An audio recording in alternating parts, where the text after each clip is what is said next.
Hallelujah. Kaya sa hapon po ito, sa ating pong pag-aaral ng salita ng Diyos, if you have your Bibles with you, let's open our Bibles in the book of John, chapter 12, verse 1 up to verse 3. Ang ating pong pag-aaralan ngayon ay pinamagatang extravagant devotion. Extravagant devotion. Ano ba ibig sabihin ng extravagant? Di ba? Ito ba hindi ba maluho ito pag sinabi extravagant? Sobra-sobra. Okay? Or talagang buhos. Yan, 100%, 1,000%. Nakita niyo na po, John chapter 12, verse 1 up to verse 3.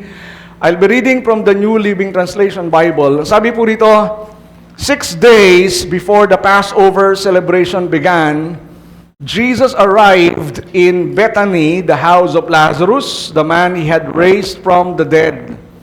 A dinner was prepared in Jesus' honor. Martha served, and Lazarus was among those who ate with him. Then Mary took a 12-ounce jar of expensive perfume made from essence of nard, and she anointed Jesus' feet with it. Wiping them with her hair, the house was filled with the fragrance. And the Lord will surely bless the reading of His holy word. If we are all familiar doon sa story bago yung chapter 12, ano po ba ang chapter bago chapter 12? Chapter? Tama kayo. Ang galing nyo sa mata. Chapter 11, no? Tapos chapter 12. Okay. So, doon sa chapter 12, talagang galing nyo sa mata. Okay. Sa chapter 11, makikita po natin doon, yung storya wherein si Lazarus ay namatay. Di ba? Na-delay si Jesus. So, dito sa John chapter 12, it takes us back again doon sa bahay ni Martha, ni Lazarus, at ni Mary. Ito po ay mga ilang araw bago ang crucifixion. So, Jesus was already preparing Himself to die on the cross as far as for the sake of the salvation of humanity. Pero pag binalikan natin yung mga nakaraang mga araw, itong bahay na ito ay punong-puno ng kalungkutan, pananangis. Di po ba? Why? Because somebody died. Parang few days ago. Now, nasusundan niyo po ba ako? But this time, dito po, makikita po natin, it was no longer a house of mourning, but it is now a house of feasting. Bakit? Bakit ito naging bahay o tahanan ng pagse-celebrate o ng katagumpayan? Dahil dito po, bagamat ito po ay dinner in honor of the Lord Jesus Christ, makikita po natin dahil si Lazarus, bagamat siya'y namatay, di ba, for 4 days, he was raised again to life. Binuhay siya ng Panginoong Yesus. Alright? Kaya dito po, sinasabi dito na yung tatlong bagay, no? yung tatlong magkakapatid, si Lazarus na namatay, tapos si Mary o si Martha na nagsiserve, at si Mary naman, alam natin kung anong kanyang ginawa. Now, we will give emphasis dito sa ginawa ni Mary of Bethany ito pong tatlo, the 3 siblings, they showed us 3 ways to give their devotion to God. Okay? Si Martha, pinakita niya yung kanyang pagsamba sa Panginoon sa pamamagitan ng paglilingkod.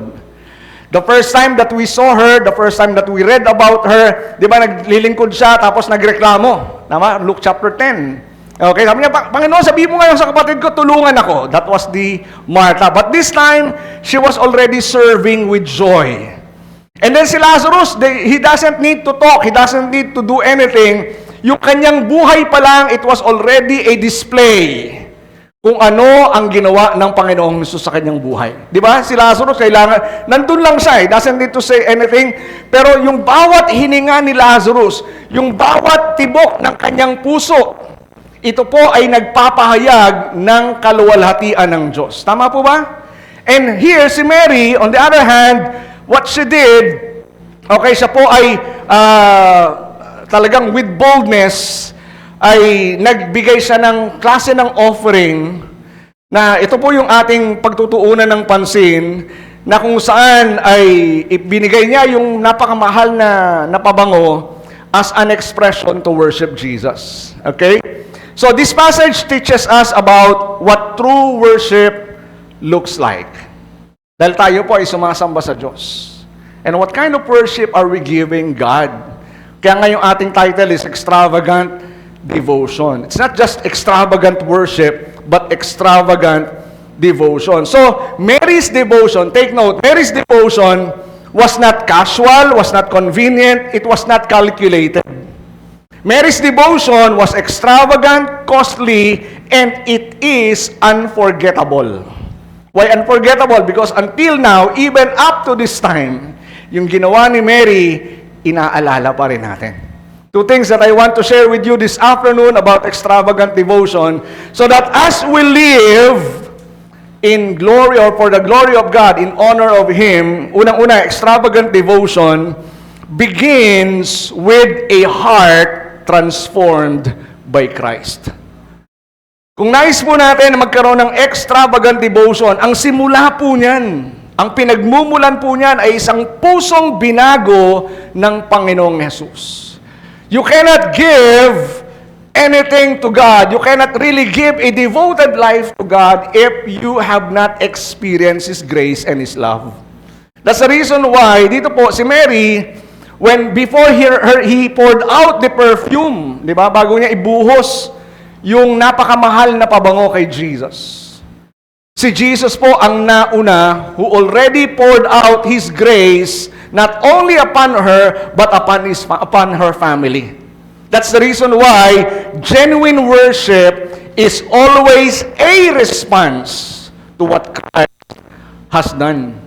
Genuine worship, sabi po dyan, genuine worship is always a response, okay, to what Christ has done. Bakit ka ba umaawit? Bakit ka nagtataas ng kamay? Just for the sake of raising your hand? Dahil sinabi ng worship leader, taas yung kamay natin? O dahil memoryado mo yung kanta? O dahil paborito mo yung kanta?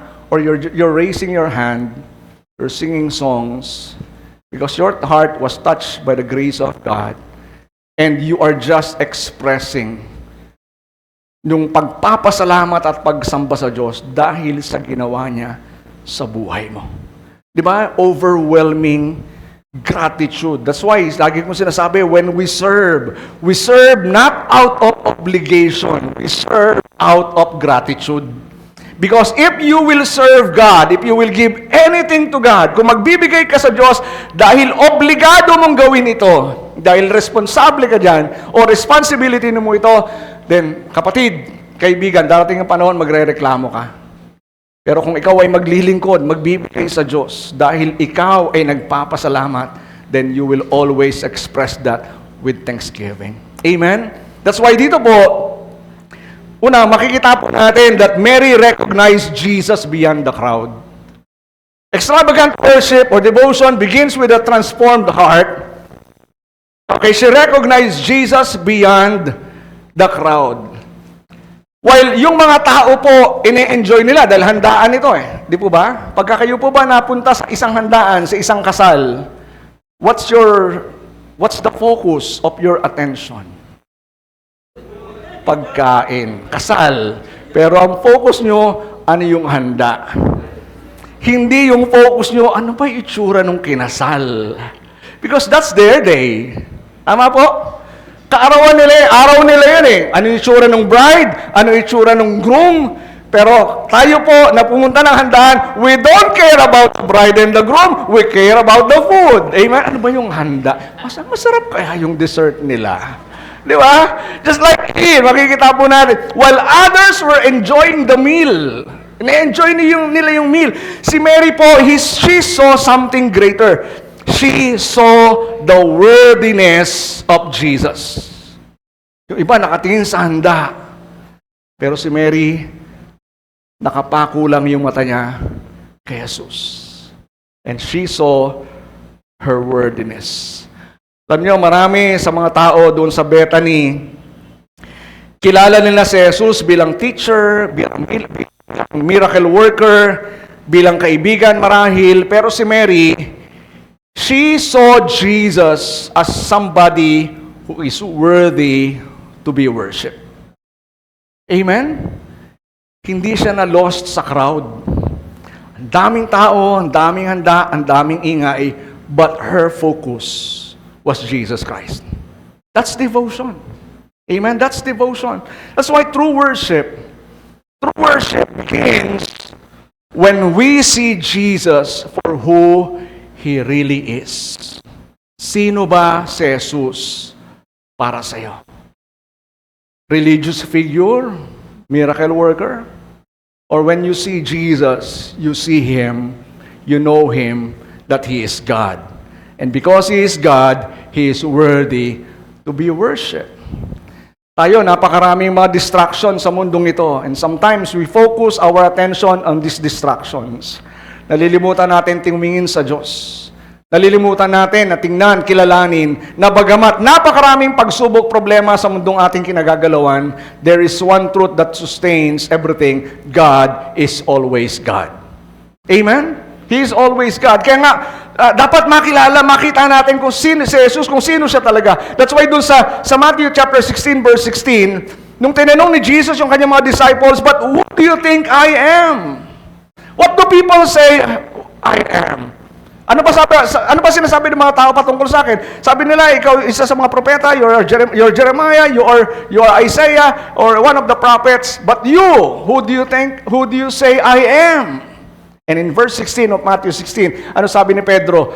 You are the Christ, the Son of the living God.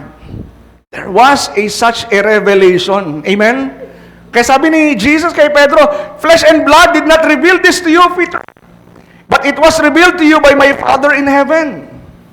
Nakita ni Pedro si Jesus kung sino siya. Hindi lang magbuting guro, hindi lang miracle worker, nakita niya na si Jesus ay anak ng Diyos na dapat sambahin.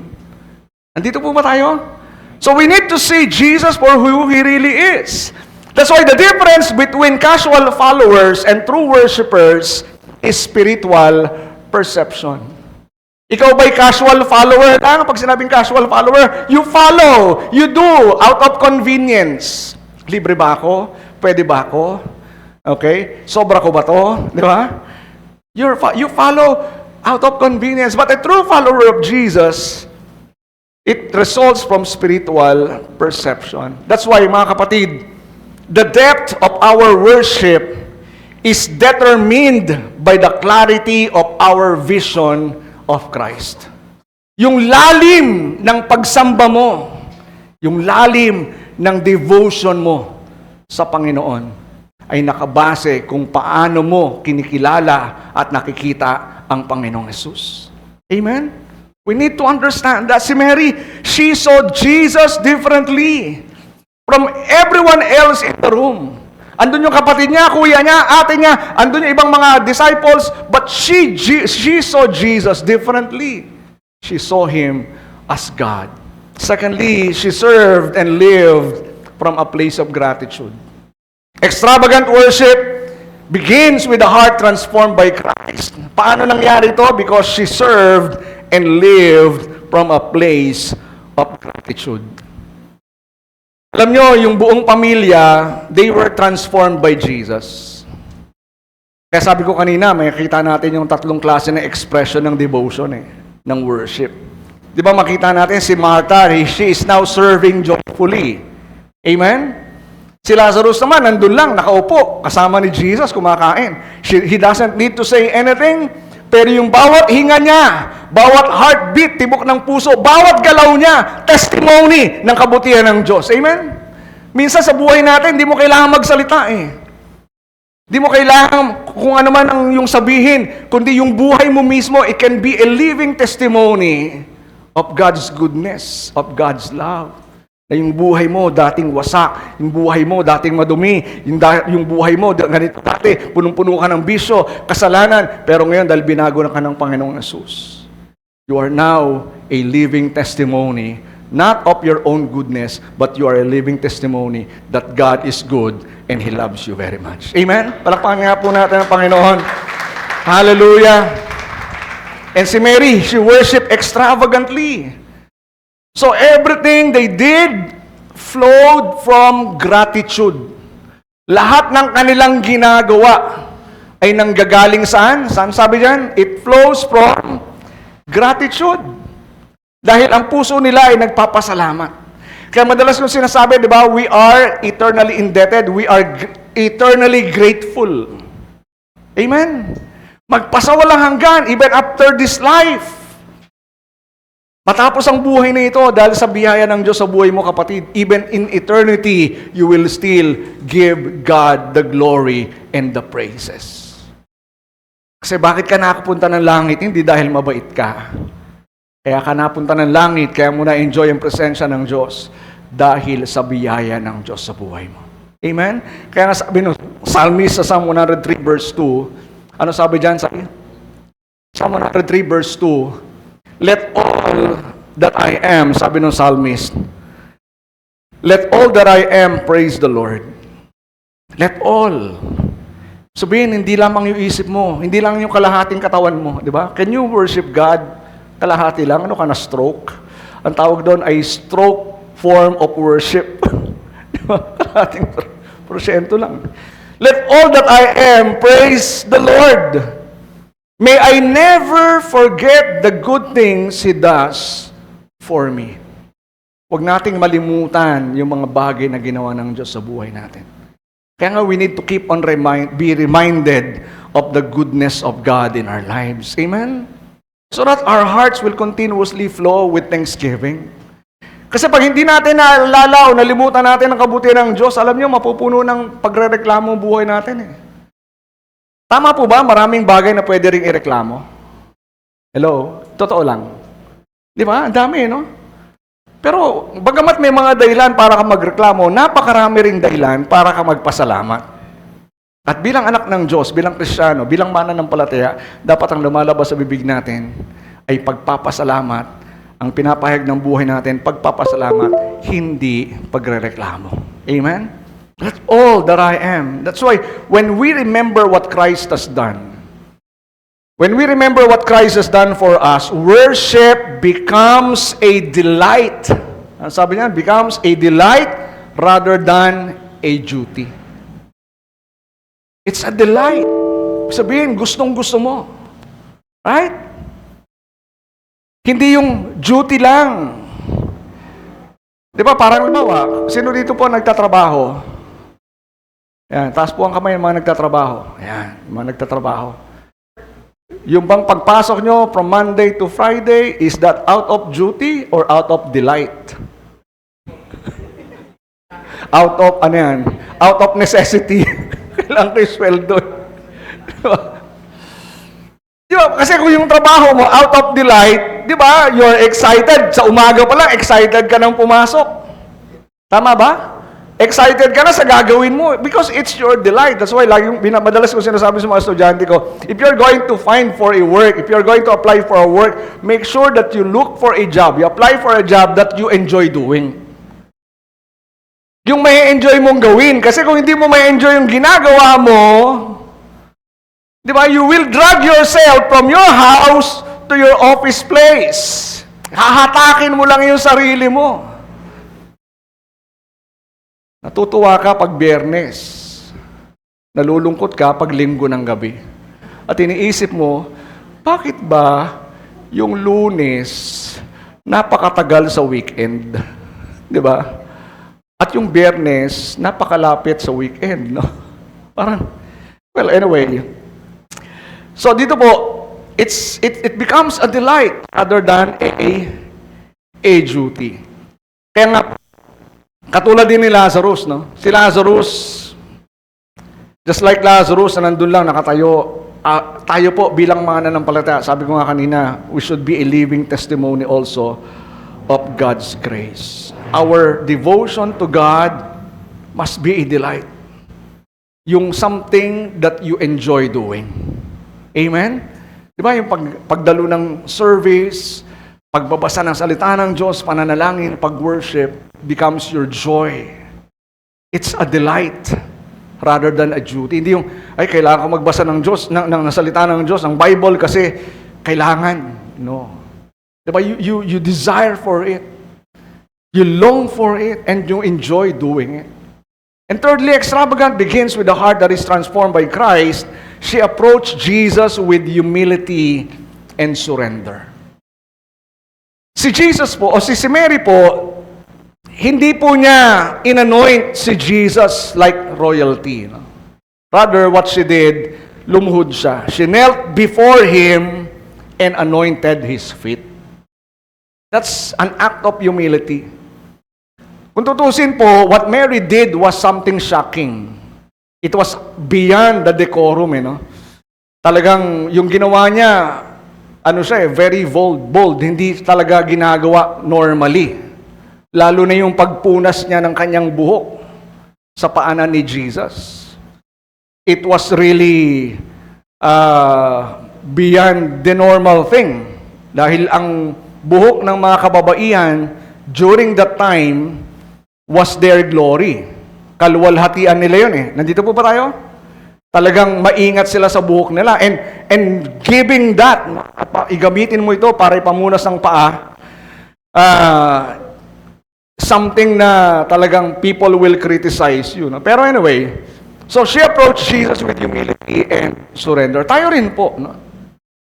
When we worship God, when we express our devotion to the Lord, it must also be with humility and with act of surrender. Sabi nga po ng Psalm 95 verse 6, "Come, let us worship and bow down. Come, let us worship and bow down. Let us kneel before the Lord, our Maker."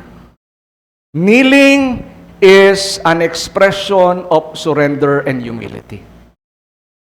Dahil kinikilala mo na ang Diyos ay dakila at karapat-dapat siyang sambahin. Amen?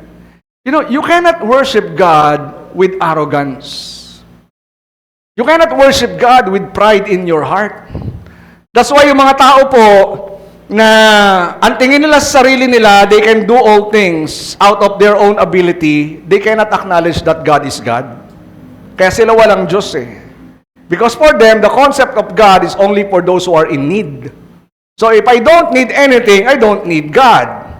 Right? That's why if you acknowledge God and worship Him, you let go of everything that you are proud of. Lahat ng mga bagay na pwede mong ipagyabang, lahat ng mga bagay na pwede mong ipagmalaki, you will set it aside so that you can come to God with humility and with surrender to acknowledge Him that He is the only King of Kings and Lord of Lords. Amen? Kaya true worship is not about exalting ourselves. True worship is about exalting Christ. It's not about you. Amen? Sabi niyo nga po, it's not about me. Sabi mo sa katabi mo, it's not about you. It's about Christ. It's about Him. It's about Him who is worthy to be exalted. Amen? Kaya nagtaas ng kamay kasi kinikilala mo. You are giving Him the glory and the praises. Kaya nga po si Mary, yung kanyang humility, Mary's humility revealed the greatness of her love. That's why she stooped low. She knelt down. Parang sinasabi niya, Panginoon, ano man ang meron ako, hindi ko, ito sasantabi ko because you alone is worthy to be praised. Secondly, extravagant worship or devotion holds nothing back from Christ. Verse 6, extravagant devotion begins with a heart that is transformed by Christ. Secondly, extravagant devotion holds nothing back from Christ. Listen, Mary's worship was not merely emotional, it was sacrificial. Kasi yung emotional lang, di ba? Kasi, oh Lord, salamat sa binuhay mong kapatid ko. And after that, di ba, wala na. Parang tayo minsan ganun, emotional lang. Di ba? Emotion lang. Pag nawala na yung spur of the moment, wala na rin. Nag-subside na. Pero somebody, if you are the kind of person, if you really, really experience the goodness, the grace of God in your life, the love of God in your life, it will not be merely emotion. Hindi siya superficial.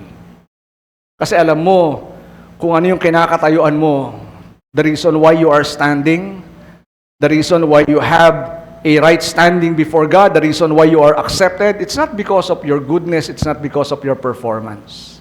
Amen? Kaya ka nakakatayo sa harapan ng Diyos, kaya ka tinanggap ng Diyos, kaya ka pinatawad ng Diyos, dahil, hindi dahil sa iyo, kundi dahil kay Kristo. Amen po? Kaya nga po, it's not merely emotional, it was sacrificial. She gave Jesus her treasure. She gave Jesus her reputation. She gave Jesus her future, by the way. Okay? So unang-una, she gave what was precious without reservation. Extravagant devotion holds nothing back from Christ. She gave what was precious without reservation. Ang sabi po ni John, dito sa John chapter 12, sa mga sumunod na mga talata, di ba?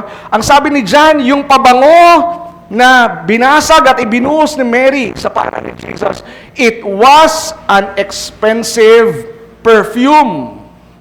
Mahal na pabango. Okay. Si Judas, di ba, doon sa verse 5, nung nagsalita si Judas when he criticized Mary, sabi ron, why was this perfume not sold for 300 denarii and given to the poor people? He estimated the cost or the price of the perfume 300 denarii. Ibig sabihin, isang taong sweldo ng isang ordinaryong manggagawa. So sa panahon natin ngayon, wag na natin computerin kung magkano yun. Yung ancient price sa ngayon, mahal yan, milyon yan. Pero ngayon, in our setting today, kung ang ordinaryong empleyado ay tumatanggap, sabihin natin 15,000 a month. So sa isang taon, magkano yung pabango? 180,000. Amen? Tama? Check nyo nga. 180,000, di ba? 180,000 babasagin mo. At hindi yung, nung lumapit si Mary doon, hindi niya, Lord, patak lang ha. Sino po rito gumagamit ng mahal na pabango? Di ba magkano pabango ngayon? 4,000, 5,000. Pagka kayo pa gumamit ng 7,000 na pabango, ini-spray nyo mula ulo hanggang paa. Hello po. Paano nyo ginagawa? Gano'n lang, oh. Di ba? Para tumagal, di ba? Mahal eh. Kaya pag bibili mo pabango, yung parang sort of imitation lang so that you can use it as much as you want, di ba? Parang gano'n eh. Mura lang siya eh. So, dito, si Mary, she gave what was precious without reservation. By the way, listen. Yung pabangong binigay ni Mary, it may have represented her savings. Pwedeng inipon niya yan. It may also represent her security, or it may also represent her inheritance. Sabi nga ng isang nabasa kong komentary, pwedeng si Mary, dahil during the time, yung babae yung nagpe-prepare ng dowry. You know dowry? Dowry? Yung pag ginamit mo, lumalambot yung damit. Joke lang. Dowry yun. Okay.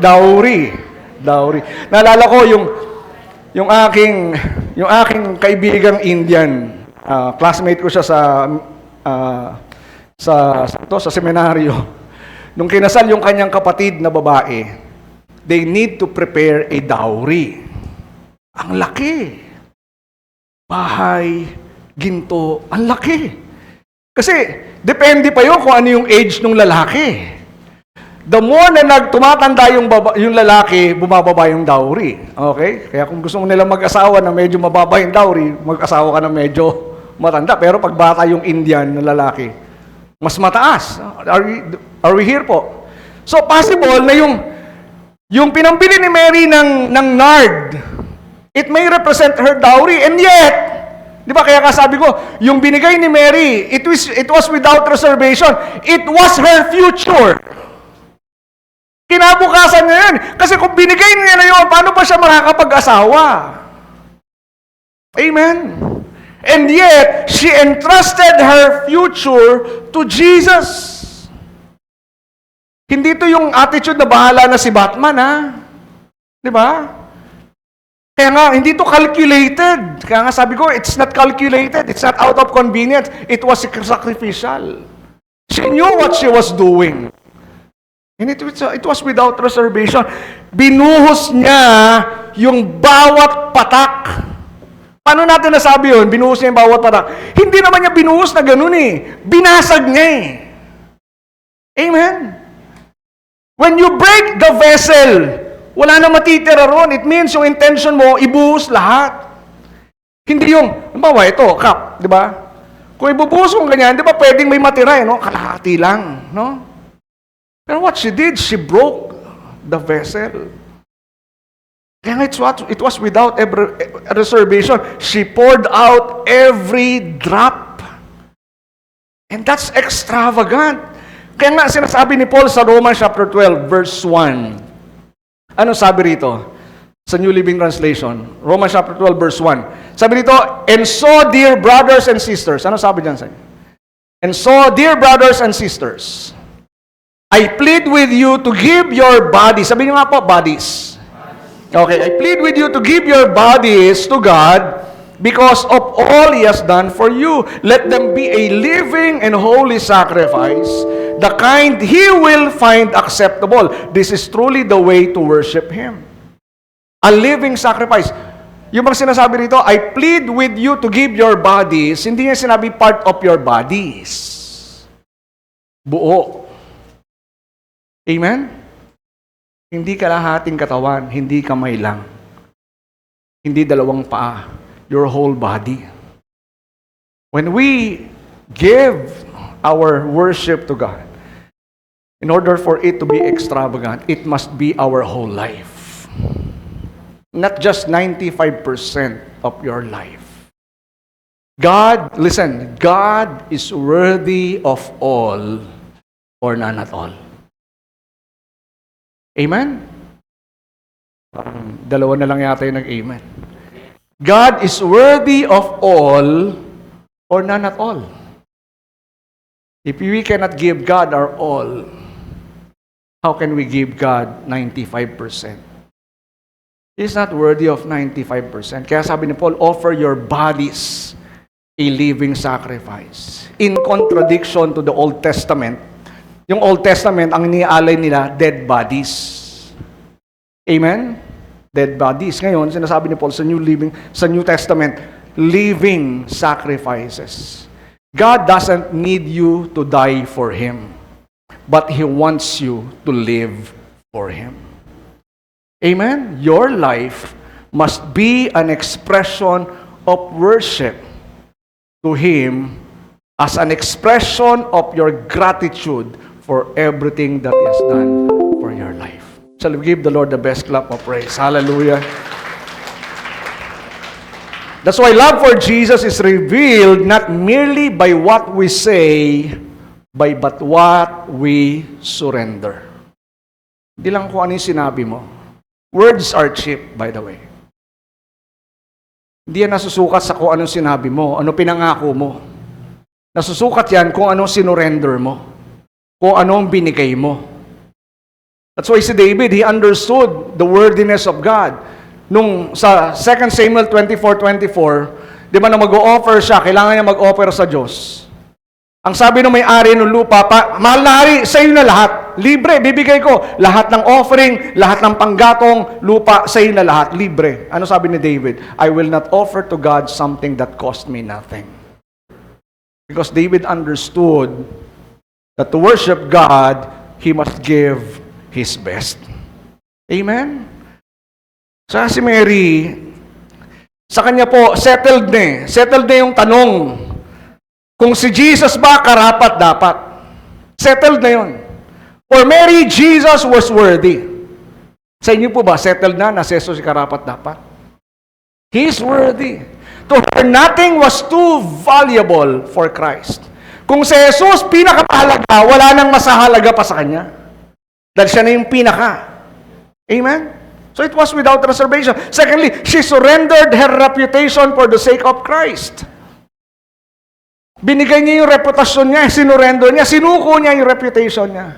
Yung ginawa ni Mary, sabi ko nga, it is out of the decorum, it is out of the natural, normal. Si Mary po, yung kanyang action can be socially, rebuked by people. Bakit? Pwedeng yung mga tao can misunderstand him, misunderstood her. Pwedeng hindi maintindihan. People will criticize her. People will tell her it was just such a waste. Ganun na ginawa ni Judas di ba? Hello? Ang sabi ni Judas? Sayang. Sayang, dapat pinagbili lang nga, binenta na lang nga. Yung pinagbentahan, binigay sa mga may hirap. Ano sabi ni Jesus? You will always have poor before you. Lagi niyong makakasama ang mga may hirap. Pero ako, hindi niyo na ako makakasama. Dito po ba tayo? Ang sinabi ni John, hindi dahil nagmamalasakit si Judas, kaya niya sinabi yon, kundi nangungupit siya. Amen? Kaya nga po, kay Mary, none of that matters. Yung sasabihin ng tao, it doesn't matter. Kikriticize siya ng tao, it doesn't matter. People may say it was a waste, it doesn't matter. Sa kanya, yung kanyang mata, nakafocus lang kay Jesus. Amen? Kaya sabi ni Paul sa Galatians 1:10, obviously, I am not trying to win the approval of people, but of God. If pleasing people were my goal, I would not be Christ's servant. Listen, we should not win the approval of men. You cannot be a servant of Christ if you will keep on seeking the approval of men. Sabi nga, as far as leadership is concerned, if you want to please all people, don't become a leader, sell ice cream. Matutuwa yung mga tao. Di ba? Pag nagbenta ka ng ice cream, people will be, di ba, matutuwa pa sila. But to be a leader, hindi, because there are decisions that they may not like. Kaya sabi ni Paul, kung tayo maglilingkod, hindi ko sinisik yung approval ng tao. Tayo rin po. We live in the audience only one. Amen po? It's all about Him, not about anyone else. It's all about Him. Kaya nga po, extravagant devotion often looks foolish. Ano sabi dyan?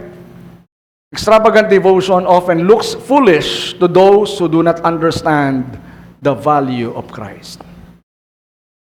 Kapag ikaw, very committed ka kay Jesus, very committed ka sa Panginoon, asahan mo may mga tao magkikriticize sa'yo. Huwag kang all out. Kunti lang. Because if people cannot give their best to God, they also want you not to give your best to God. They want to pull you to their level. Naintindihan po ba natin? Pero alam natin kung ano yung dapat. Kung ano yung best natin, yun ang nararapat nating ibigay sa Diyos. By the way, pag sinabing best, my best is different from your best. And your best is different from others' best. So God is not asking you, hindi hinihingi ng Panginoon na ibigay mo yung hindi mo nawala sa'yo. Because we cannot give what we do not have. Amen? So kung ano yung best natin, yun ang ibigay natin. Kay Mary, that's her best. Naibigay niya yung spikenard, that's her best. But for other people, syempre, they can give more. Amen? Pero mahalaga doon, ibinigay ni Mary yung best niya. Bakit po? Because she understood the value of Christ. Kahit sa paningin ng iba, it was foolishness. Kukuhan yon, waste, sayang. Pero kay Mary, hindi. So what the world calls foolishness, God often calls faithfulness. Amen? When I decided to enter the full-time ministry way back 1993, I was so young. I had a very, very promising career in the banking industry, but I decided to enter full-time. Ang dami nagsasabi sa akin, kaibigan, pamilya ko, let's sayang buhay mo. Bakit papasok sa ministry? Bakit ka papasok sa church? Sayang buhay mo. For them, it's a waste. But as far as my conviction was concerned, sabi ko nga nung sumulat ako ng resignation letter ko sa vice president namin, I'm entering a kingdom, the kingdom of God, and I know that my life will not be wasted. Nandito po ba tayo? We need to have that kind of conviction. Hindi natin pwedeng ipagpalit yung para sa Diyos. Amen? I had an offer also many years ago, mga 4 years ago, or before the pandemic. I had an offer before Ang laki ng sweldo. nationwide yung pagiging ano mo, parang manager mo. Kaya lang, you need to compromise your principle. Ang laki ng sweldo, pero magko-compromise ka. So I rejected it. It's not about money, it's about conviction. Amen po? So minsan, tutuyain ka ng mundo offer niya sa'yo. Para hindi mo maibigay yung best mo para sa Diyos. Ganon din naman ginawa kay Jesus tama po. During the temptation, Matthew chapter 4, Luke chapter 4, pinakita kay Jesus lahat ng kayamanan ng mundo.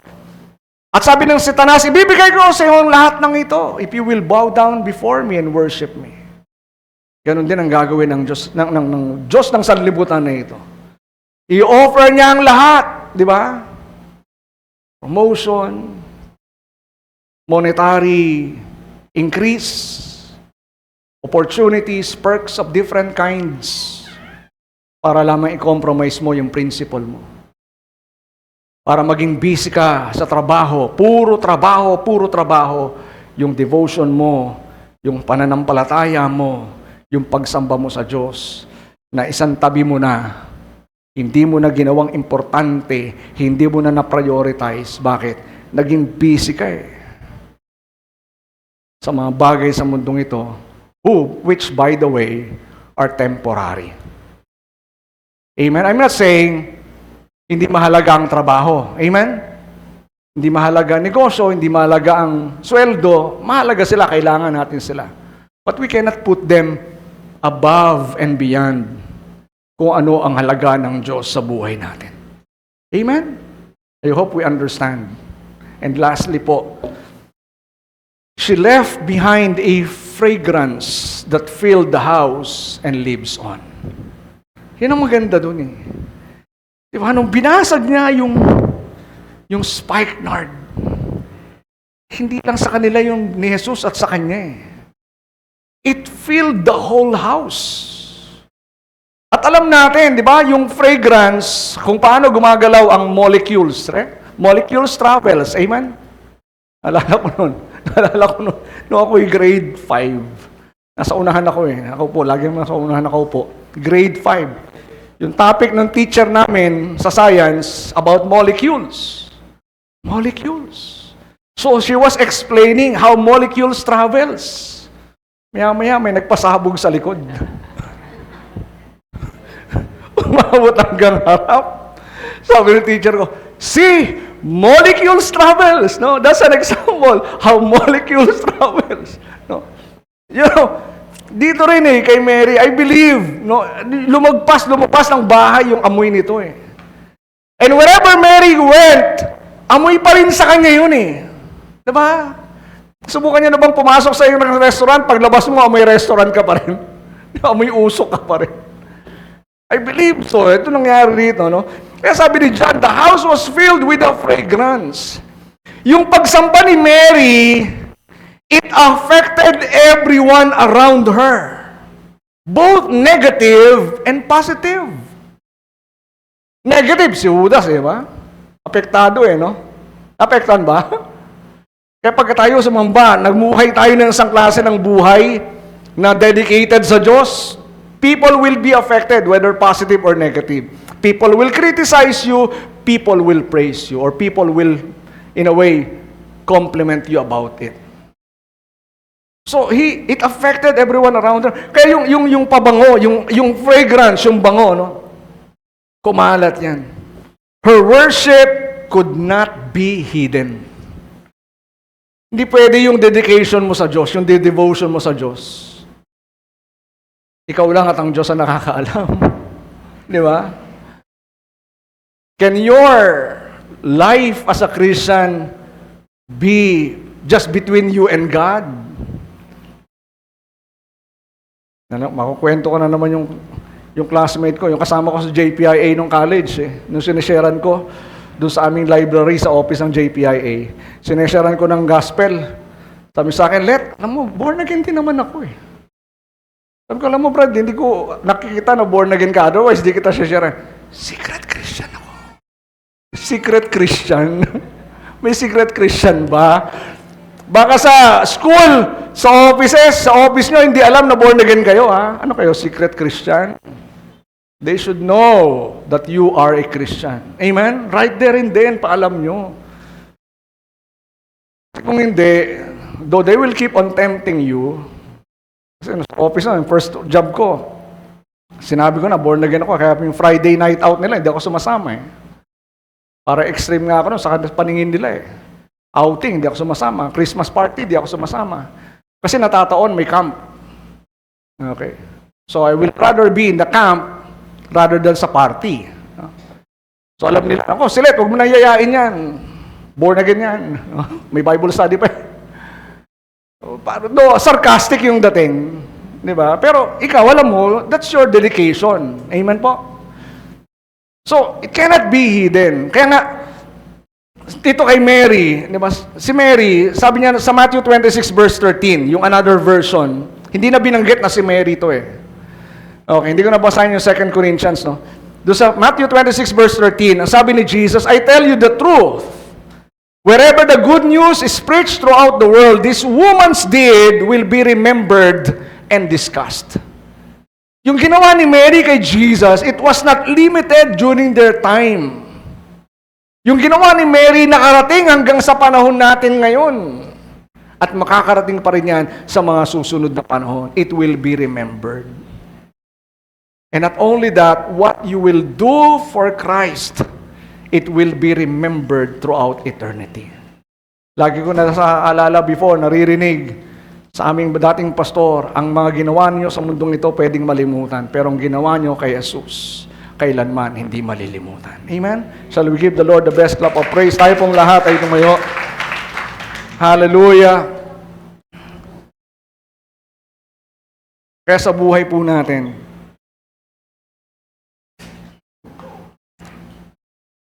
that's the question. Is Jesus worth everything? Siya ba'y karapat-dapat ng lahat? Eh Lord, binigay ko naman yung 99% ko eh. Pwede ba akin na lang yung 1%? No? God is worthy of all or none at all. Lord, I have given my better. No? But you have to give your best. Because God is worthy not of the good, God is not worthy of the better, God is worthy of the best. Amen? So si Mary, kanyang example, true worship is rooted in gratitude, marked by humility, characterized by surrender. Not only that, unconcerned with human approval and filled with lasting influence. Pero mga kapatid, you know, the greatest thing that we can offer to God as an expression of our extravagant devotion ay yung buhay natin. God doesn't need your money, God doesn't need your time, your energy, God wants you. Kasi kung nabigay natin ang sarili natin sa Diyos, everything else follows. Di ba? How can you withhold anything from God if you already given to Him your life? Kaya sa hapon pong ito, matapos nating maunawa, let's follow the example of Mary of Bethany. If your life has been touched by God's love, has been touched by God's grace, naranasan mo ang kabutihan, katapatan ng Diyos sa buhay mo at ang kanyang dakilang pag-ibig. Hindi ba nararapat lamang na mabuhay tayo para sa Kanya? Not for ourselves, but for Him who loved us. Sa bawat araw, minsan pumapalya tayo, yes, but we go back. Minsan nagkukulang tayo, yes, tao tayo eh, pero we go back.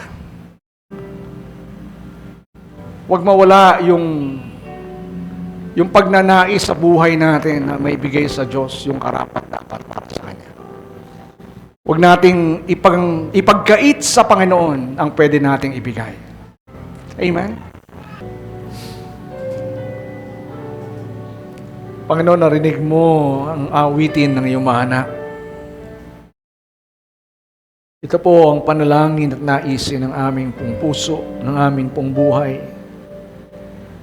To give you our lives, Lord, to give you our heart, to give you our soul. to give you everything and to live for you alone. Panginoon, narito kami dahil lamang po sa iyong biyaya at pag-ibig. We stand justified. We stand accepted before you. Hindi dahil kami mabait, mabuti, kundi dahil sa ginawa ng Panginoong Yesus. Dahil sa iyong dakilang pag-ibig sa amin. Dakilang Diyos, dalangin ko po, maging sa buhay ng bawat isa po sa amin. Tulungan mo kaming mabuhay ng isang uri ng buhay bilang isang buhay na patotoo ng iyong kabutihan. Maibigay namin kung ano yung nararapat para po sa iyo. Hindi po kayo karapat-dapat bigyan ng aming mga extra, ng mga sobra. Karapat-dapat ka sa pinakamainam na handog, bahagi ng amin pong buhay. To give your lives, Lord, the best. You're not worthy of the good, you're not worthy of the better, you are worthy of the best. Help us to give you our best, Lord. Move our hearts, steer our hearts. Shake us if you please. Pang makita namin, Panginoon, even as you open our spiritual eyes to see you for who you really are. That you are worthy to see you beyond anything that we can see. Beyond the crowds, beyond the treasures of this world. Makita namin ikaw ang pinakamahalaga sa buhay namin. That we cannot live without you, Lord. Lord, develop in us that kind of heart katulad kay Mary of Bethany, who gave without reservation, who came before you with humility and surrender, set aside her reputation, entrusted to you her future and security. Tulungan mo kami na wag matukso ng kaway ng sanlibutan at ipagpalit ang tunay na mahalaga sa aming pong buhay. Give us the courage to resist temptation, not to compromise our principles for the sake of the treasures of this world. Tulungan mo kami mabuhay ng isang uri ng buhay that will give honor and glory to your name. An extravagant devotion. Thank you, Lord. Sa hapon pong ito, as you reminded us ng iyong kahalagahan sa buhay namin. I also pray, even as you change our hearts, as you transform our hearts, as you move us, Lord, to have that kind of dedication and devotion, commitment. Help us to be consistent, to live that kind of life, will give honor and glory to your name. And this afternoon, dalangin kong pagpalain mo rin po ang buhay ng bawat isa. Ikaw po nakakaalam ng kanilang pangangailangan at kabigatan. And out of your bounty, out of your abundance, according to your promises and your covenant, I pray na pagpalain mong buhay ng bawat isa. Katagpuin mo po sila sa kanilang pangangailangan. Supply their needs according to your riches and glory. Bless them financially. Bless them. Bless the works of their hands. Prosper their ways, Lord. Pagpalain mo ang kanilang pag-aaral, pagpalain mo ang kanilang mga trabaho, negosyo, ang kanilang pamilya, ang kanilang personal na buhay. Bless them, Lord, beyond their ability to pray. Salamat po, Panginoon, at maranasan namin ang iyong kabutihan bawat araw. For daily, Lord God, is an opportunity for us to experience your goodness. Salamat po. Indeed, Lord, in your hands I entrust the lives of your people. And we give back to you the glory, the honors, and the praises. This is our prayer in Jesus' name. Amen and amen.